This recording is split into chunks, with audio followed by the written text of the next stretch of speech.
My coverage of Computex 2016 is proudly sponsored by Fractal Design, MSI, and G-Skill. Guys, I'm at Thermaltake, so feel free to have a flame war in the comments. That'll be fun. I'm here to talk about some of these cases. This is a Core P5 wall-mountable case by Thermaltake, designed for water cooling.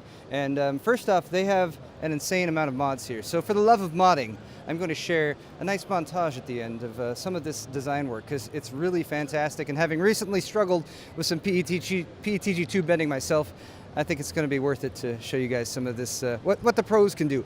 But apart from the P5, they have a new case, basically a smaller version. So this is the Core P3, also wall mountable, but you can have it standing on a desk just like it is. So this is kind of an open air chassis. It's got an acrylic panel here at the front, plenty of space in there to work with, and it's designed to allow you to build a system that you can get a really good look at, basically from any given angle, because there's not a whole lot going on in here. You can put your arm all the way through, and of course you can see right through that acrylic. They made this a little bit smaller for a couple reasons. One, well, the P5 is just pretty damn big. Two, was that the P5 actually had some limitations with compatibility when it comes to all-in-one water coolers. So this one is fully compatible with all-in-one liquid cooling units, including Thermaltakes, of course. So you can do 120, 240, or 360 right here. You might even be able to do wider ones, I'm not positive about that. And you do have enough room to get the cabling over, or get the tubing over from your all-in-one unit from your CPU block. You can also rotate these brackets here for the power supply, so you can have it horizontal or vertical, and you can position them so that it will hold different lengths, of course. The graphics cards can be positioned also sticking out here horizontal, or you can also make them vertical, so you can get a nice look at the cooling solution for your graphics card. Or of course, if you're liquid cooling, you can get that water block right there, so you can see the water flowing through it.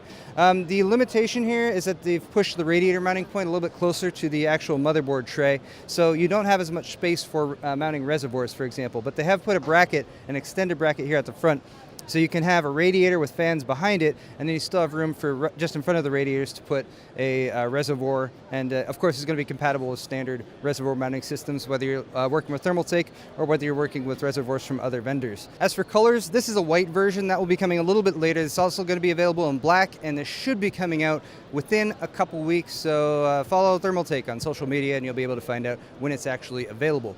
Also wanted to show you these fans here, because guess what? They're 48 fans, and they're all connected to the same system.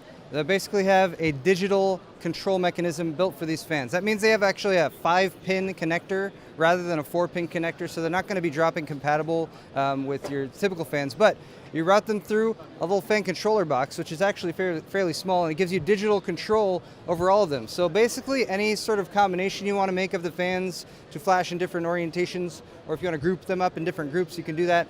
Digital controls over here, so you can see RPMs and that kind of thing. It even has a feature where if you stop one of the fans, the controller will report it, and in just a moment, it should pop up on the screen. At least when Shannon did this a few minutes ago, it worked. There it is. All right, so if you have a lot of fans and one fails and you don't know about it, well, hey, now you know. And it even tells you which controller it's connected to.